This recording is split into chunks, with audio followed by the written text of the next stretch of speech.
Bonjour. Alors, aujourd'hui, on va voir le morceau Milkshake Blues. Donc, il y a 4 dièses à la clé. Ça veut dire qu'il y a le Fa dièse, le Do dièse, le Sol dièse et le Ré dièse. Et comme on le verra dans le morceau, la plupart du temps, à une exception près, le Ré sera bécard. Donc en bécard, ça annule le dièse. Ça veut dire que le Ré sera finalement joué normal, comme d'habitude, sans altération.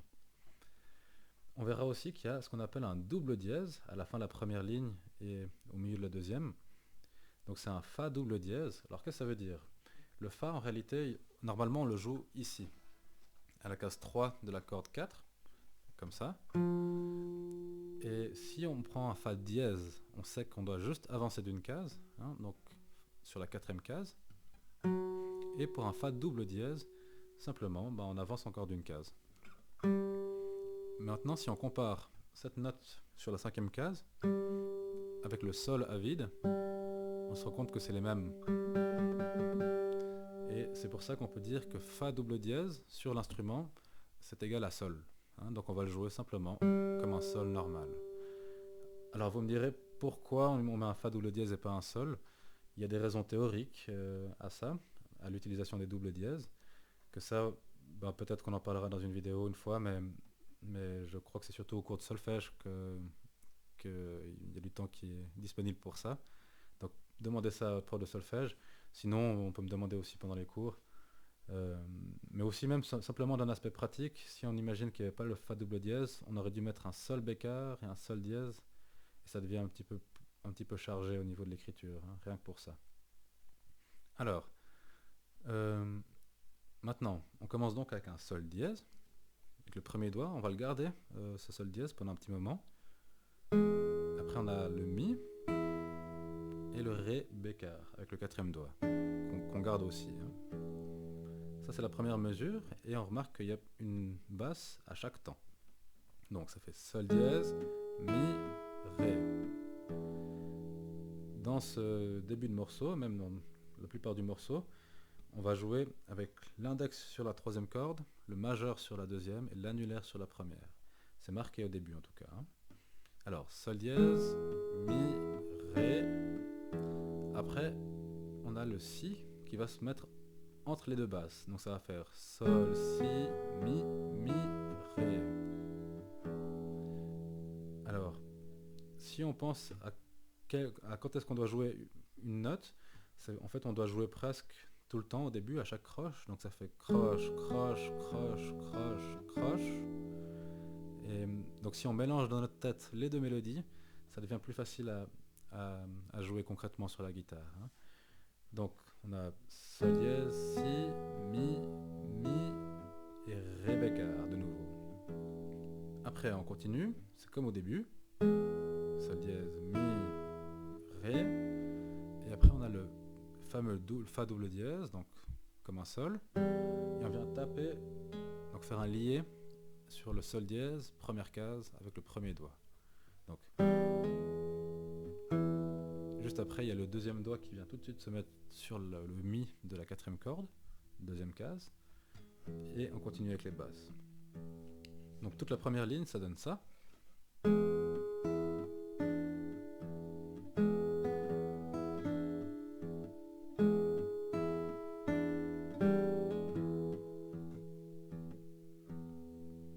Voilà. On remarquera que j'ai choisi de faire des croches swingées. Donc ça, si jamais, donc c'est qu'à la place de faire des croches régulières comme ça, je fais des croches un petit peu irrégulières. La première des deux croches est toujours longue et la deuxième est toujours courte. Hein. Donc c'est pour ça que sur la deuxième mesure, ça donne... Voilà. En réalité, c'est pas marqué de faire ça dans le morceau, donc c'est moi qui décide de faire comme ça. Bien, on passe à la deuxième ligne. C'est un peu le même principe sur la deuxième ligne. On commence avec un Sol bécard cette fois-ci, donc un Sol normal, et on change de basse. Hein, donc c'est un La. Donc Sol, Mi et Do dièse. On garde le Do dièse.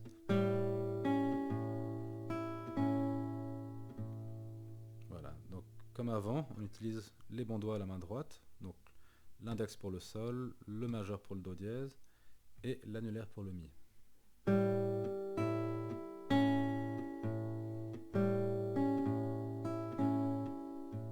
Après, ça recommence comme la fin de la première ligne.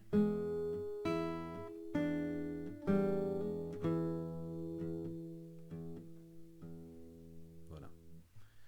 Petit truc sur les basses, si on arrive à les faire pas trop longues, c'est-à-dire à pas les laisser traîner comme ça, je pense que c'est un peu plus classe, mais ça c'est une question de goût.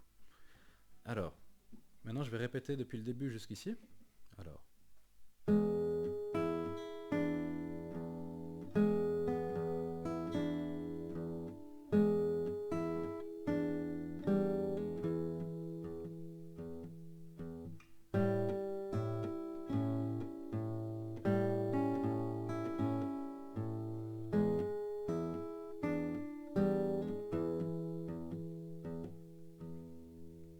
Voilà. Maintenant on continue, on arrive à la dernière partie. Donc on a besoin du Si, case 2, corde 5, et du Fa dièse sur la deuxième case de la corde 1. Maintenant, on garde le doigt sur le Si, et on vient jouer le Ré dièse, qui se trouve sur la quatrième case de la corde 2. Donc c'est le seul endroit où on a le fameux Ré dièse. Et on lâche ce Ré dièse pour avoir le Si à vide. Donc je répète cette mesure, ça fait Fa dièse, Ré dièse, Si. Après on a le La et Mi en même temps. On arrive sur le Sol bécard de nouveau. Et ça part comme au début. Et cette fois-ci, on a cette position là, avec le Si sur la cinquième corde, deuxième case, et le La sur la troisième corde, deuxième case. C'est tout ce qu'on a besoin. On lâche la basse pour faire le La à vide, et le troisième doigt vient se mettre sur le Sol bécard, case 3, corde 6. Donc je répète toute cette dernière partie. Donc Si Fa dièse.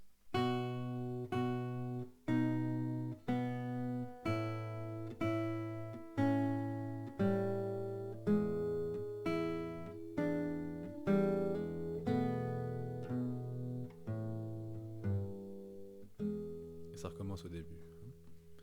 On va encore regarder la deuxième sortie, donc la fin du morceau. Donc si on fait la deuxième sortie, on arrive depuis ici. Voilà, donc là, en fait, une fois qu'on a tapé sur le Sol dièse, on le garde, on rajoute le Mi, comme d'habitude, enfin comme au début. On le garde aussi. On attend 2 temps. On rajoute juste le Ré bécard. Et on arrive donc sur l'accord de Mi septième, qui est notre accord final ici. Donc ça donne comme ça, si je répète.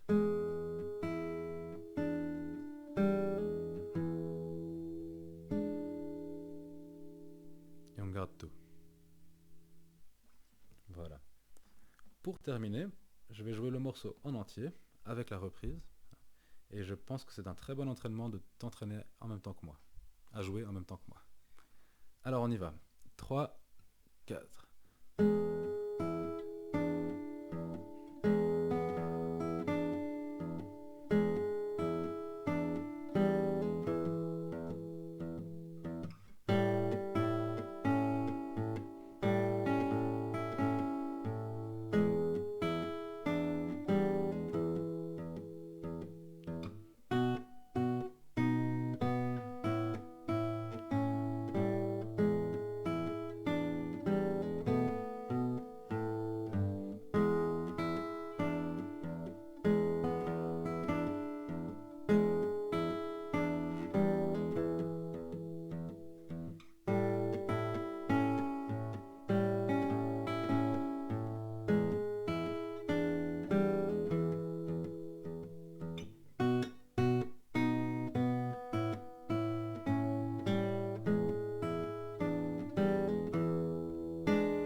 Voilà. Aussi, ce morceau, on peut essayer différents tempos, différentes vitesses pour le jouer. Ça peut aussi être joli un peu plus vite.